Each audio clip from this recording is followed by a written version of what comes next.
My name is Carl. I'm 16 years old and I go to 10. Classic at OrkesterEfterskolen. I play the violin and I've done that for about 10-11 years. I've gone to school in Malmö, the city in Sweden where I live.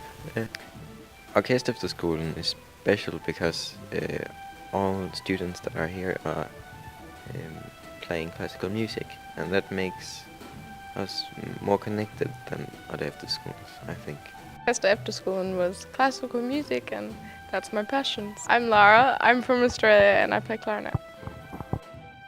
Why Efterskolen? Why Denmark?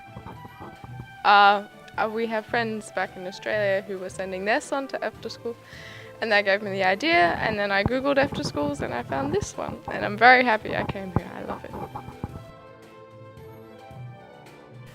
I chose it because I didn't have a very good time in 7th to 9th grade, and I needed a break, and at the same time I wanted to develop my playing on the violin, so this was the perfect choice.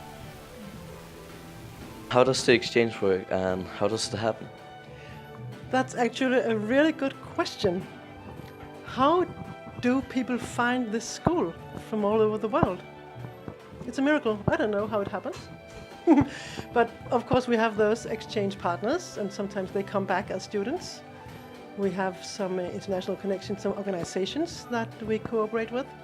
And sometimes people just find us on the internet, I guess. And then they decide they would like to come here for 1 year.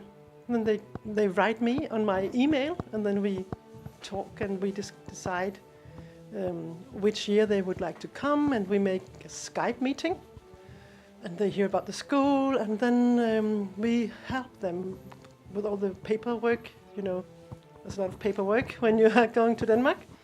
And we help with that, and we find a host family in Denmark, because when you're a student on this school, you have some weekends and some holidays where you could go home to a family, like our normal students do.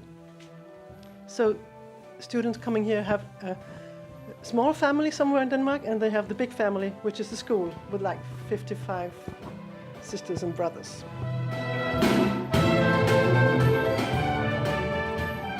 My name is Teresa Elman, and I have lived in US and China.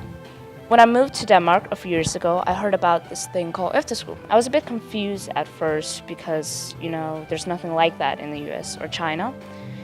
And it wasn't anything that I wanted to do. But then I heard about this school, OrkesterEfterskolen, and it was very interesting because usually in school I have to go and make the schedule to work, the music schedule to work with the school schedule. But here, the school does it for you. So that's why, I chose for my 9th grade to go to that school. And if it wasn't this school, I wouldn't have done it.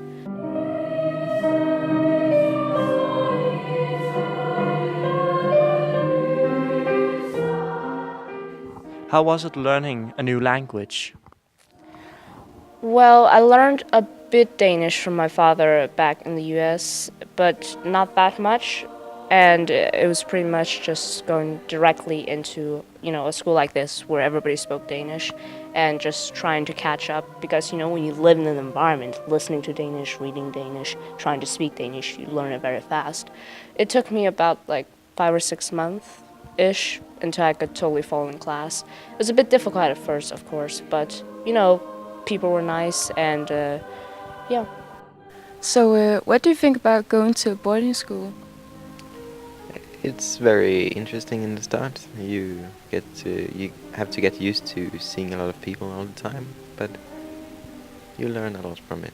Yeah, I would definitely recommend it, since I haven't heard about anything like this before, so very cool.